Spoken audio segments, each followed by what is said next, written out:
Oi, Então, Catiane. E eu acho que também, eu não sei se você concorda também, acho que até o acordo, ele meio que foi separado. Você falou, né? Ele já vinha começando desde o ano passado, inclusive ficou muito incerto na mídia, né? O quanto é que a prefeitura tinha recebido. Ah, foi 1,7 bilhão.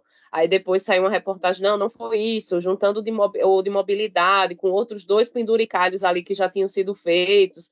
Aí o valor foi maior, foi de dois e pouco milhões, que já uma parte já recebeu, então ficou muita essa incerteza, né, de qual foi o valor que já tinha sido repassado, porque realmente o acordo ele já começou no passado e acabou nesse, né, mas já tinha pequenos acordos que já tinham vindo sendo feitos, né, que é esse mesmo de mobilidade que a gente já vê dos faróis, de algumas coisas que já foram feitas na orla, já foram acordos com a prefeitura já.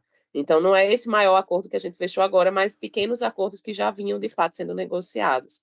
E aí, nesse processo de escuta, hoje, né, se tratando desse acordo da prefeitura atual, eu acho que faltou, inclusive, não só escutar os ex-moradores, como também escutar essas pessoas.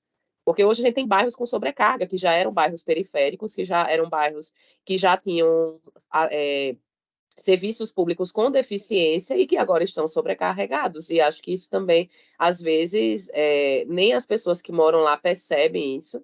E isso também não é debatido pela mídia também. Eu sempre sinto falta dessa discussão, né, de como é que esses moradores foram para outras localidades que estão com deficiência maior do que já tinham anteriormente. sim, esses equipamentos públicos, né, que quando existentes, né, já eram precarizados, né, postos de saúde, escolas, já eram insuficientes para os moradores, né, para a população local, e agora, quando deixaram de existir, né, a sua inexistência ou realocação precarizada também e indevida, impossibilitou que as pessoas tivessem. Agora, mesmo antes elas tinham o acesso precário, né? Uma permanência precária, precarizada. E agora isso nem existe mais. Eu lembro quando eu estava fazendo minha pesquisa, né, as entrevistas e tudo, diversos relatos de pais, mãe, pai, relatando que minha filha estudava aqui no bairro. Eu e minha esposa tivemos que escolher. E isso é muito sério, né? Se ela trabalhava ou se eu trabalhava. Ela deixou de trabalhar. Eu continuei trabalhando porque ela precisava levar as crianças de ônibus no tabuleiro. Porque não se trata somente, tem uma escola no bairro ao lado. Mas a escola no bairro ao lado tem vaga? Mas você vai lá, reivindica, briga, judicializa. Sabe quanto tempo demora para poder sair uma liminar? Uma sentença, um despacho, né? Uma decisão. Demora algum tempo. Essa criança vai ficar 2, 3 meses? Se você ficar 3 meses, eu sou mãe, você é mãe. Se seu filho ficar 3 meses, ele consegue acompanhar? Olha o dano para essa criança, né? Para essa família. Além dessa sobrecarga para os bairros do entorno, com muito sacrifício que é completamente desnecessário, isso não deveria estar acontecendo, essas pessoas deixam de ter o acesso, que antes já era precarizado, para esse acesso ser inexistente. E quando tem, é extremamente dificultado por organismos que não deveriam, órgãos que deveriam facilitar esse acesso e permanência, e por empresas privadas que não se responsabilizam pelos danos que causam. E aí a gente vem para um debate dentro do direito que é recente, né, que é a relação entre direitos humanos, empresas e autorregulação, né? A inexistência da possibilidade do Estado conseguir intervir, quando intervém é de maneira muito enviesada, com protecionismo empresarial, com protecionismo governamental. Massa é um exemplo latente disso, um protecionismo absoluto com a empresa. E aí, no acordo, isso fica muito evidente, por quê? Bora lá. A gente tem a cláusula 2.2. Nessa cláusula 2.2, está colocado que as partes declaram que o valor mencionado no acordo ele é suficiente para custear as ações de compensação social previstas no termo de acordo socioambiental. O que isso evidencia? Né? Que qualquer outro dano, qualquer outro valor não vai ser abarcado, porque aquilo ali já é finito, aquilo ali já é suficiente. A partir de que laudos técnicos? A partir de que equipamentos públicos que estão em processo de realocação? E aí eu vou utilizar o termo que eles utilizam, vou nem utilizar remoção forçada, porque é remoção forçada.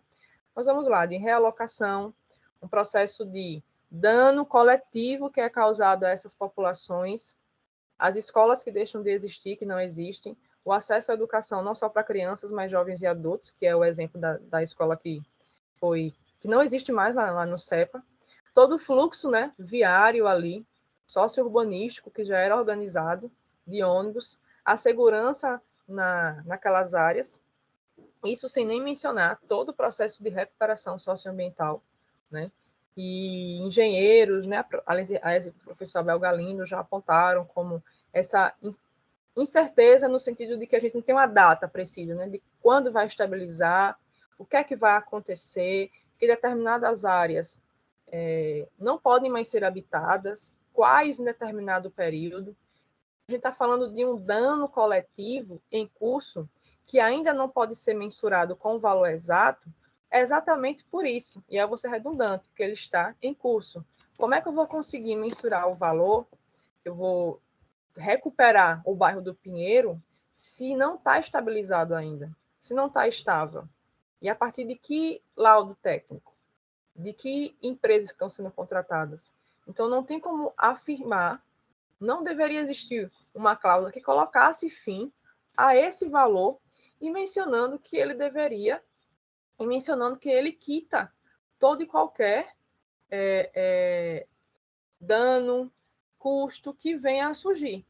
Principalmente porque a gente ainda tem algo que é muito sério e muito atual, que está em curso também, que é o processo de ilhamento socioeconômico do mapa que ainda não foi atualizado e que precisa ser atualizado. E é muito importante mencionar que no termo de adesão total, esse termo, ele é baseado no mapa de 2020 da Defesa Civil.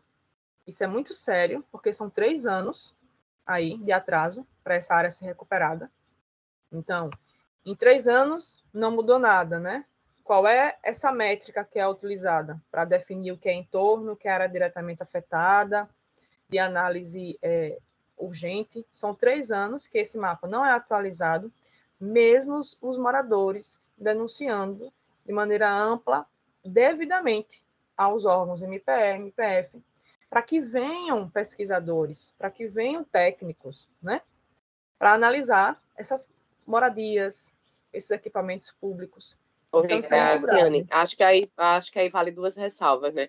Que primeiro, essa área ela vai ficar em observação por 10 anos, né? Então, isso já é estabelecido, isso já é de conhecimento, né? Que não pode ser feito nada em 10 anos, e é que por isso, né, essa necessidade também de como é que você estabelece algo se é uma área que vai ficar em observação.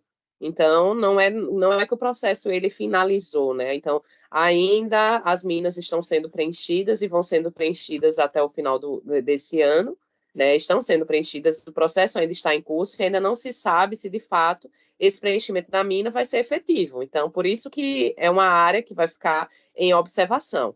E aí a nossa preocupação com esse ponto do contrato é justamente que como é uma área de observação que não sabe se a medida que está sendo adotada é definitiva, você estabelece um contrato nesse nível, né? E outro ponto também que eu acho é que a gente não tem mais conhecimento, a gente não acompanha, né, mais os dados, né? Os dados eles ficam em posse da Defesa Civil e não tem um processo informativo, né, de como é que está indo a evolução, se está tendo subsidência, se não está, se ela já parou, se ela não já parou. Então sempre há muita especulação também em volta dessas informações. Acho que isso é um ponto também que precisa deixar claro, né? Sim, exatamente, por essa incerteza, né? Como a gente ainda não tem uma certeza do que vai acontecer com a área e que ela vai ficar em observação, exatamente por não ter essa estabilidade, não deveria ser fechado algo como definitivo. E o que isso fica ainda mais claro, né? Essa postura, esse protecionismo da prefeitura com relação à mineradora, é que ela coloca aqui esse contrato, ele é praticamente ad eterno, porque tem eu estou rindo porque a pessoa tem que rir para não chorar, mas tem um termo que coloca, tem uma cláusula, estava procurando ela aqui agora, que coloca aqui, independente da gestão, independente dos agentes públicos, ou seja, o prefeito estando ou não na gestão da prefeitura, esse acordo vale para qualquer gestão municipal. Aí eu fiquei, meu Deus, se os outros gestores, se outros bairros forem impactados, vamos lá. Quando a gente começou em 2018, a gente tinha 2 bairros. Era Pinheiro. Todo mundo achava que era só no Pinheiro. Aí depois Pinheiro, aí veio Mutange, aí veio Bom Parto, Bebedouro. A gente está com uma parte do farol impactada. Ninguém deseja isso. Ninguém aqui está fazendo palco para mais desastre ou para o azar. Mas se mais áreas forem impactadas, ou se as áreas já impactadas, né, a partir desse processo de observação ainda, passarem por um processo de piora, de dano, ou essas áreas que estão no ilhamento socioeconômico foram abarcadas no mapa, os próximos gestores não vão poder firmar um novo acordo, judicializar contra a mineradora. Como é que você firma um acordo em nome de uma gestão que é provisória, que dura, né, até então 4 anos somente, ad eterna? Isso não existe, juridicamente falando. Não tem como eu firmar não tem como minha mãe firmar um contrato em meu nome para que eu assuma as responsabilidades de ações e de atitudes dela. Isso é uma anomalia jurídica. Então, a gente tem esse tipo de cláusula presente no acordo.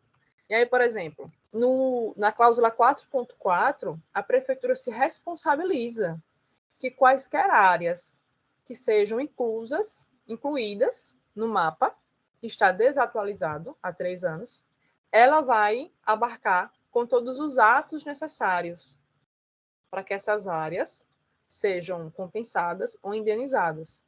Isso é muito grave porque onera o poder público. Não é uma gestão que vai ser onerada, é o poder público, né? É o valor do contribuinte, dos maceuenses, que vai estar ali sendo onerado com uma responsabilidade que não é da capital. Essa responsabilidade é da Braskem e a prefeitura, o Estado, por meio de seus órgãos, que eles existem, mesmo que um deles tenha sido impactado diretamente, né? O IMA perdeu sua sede por conta da mineração. Isso é responsabilidade da prefeitura por meio de seus órgãos. Como é que ela toma para si uma responsabilidade que a gente imagina que vai acontecer para ser responsabilidade, para ser onerado no bolso do contribuinte? Isso não tem o menor cabimento. Então, além de colocar fim à responsabilidade que, nesse momento, a Braskem tem com a prefeitura, tem com o poder público municipal, coloca isso a longo prazo. Isenta ela de qualquer responsabilidade que ainda vai acontecer, que ainda vai ser apontada. Se não existe nenhuma perspectiva da Braskem causar mais danos futuros, por que incluir essa cláusula? Por que essa cláusula é necessária? E aí fica essa pergunta. Por que é necessário colocar essa cláusula? Quem foi que pensou ela? Existe a perspectiva de que mais danos aconteçam? A gente, enquanto pesquisadora, enquanto moradora, imagina que sim, infelizmente. Mas quem pensou ela? MPE, MPF, a mineradora, a prefeitura? Já imaginando o quê? Imaginando que o processo de subsidência, mesmo que ele venha a estabilizar, e esperamos que sim, e alguns pesquisadores já apontam isso, ainda vai causar alguns danos. E quem vai arcar com esses danos? São os moradores das áreas afetadas, novamente, mais uma vez. Então, isso só denuncia, de maneira assim, muito pífia, o caráter protecionista, advocatício, com relação à mineradora.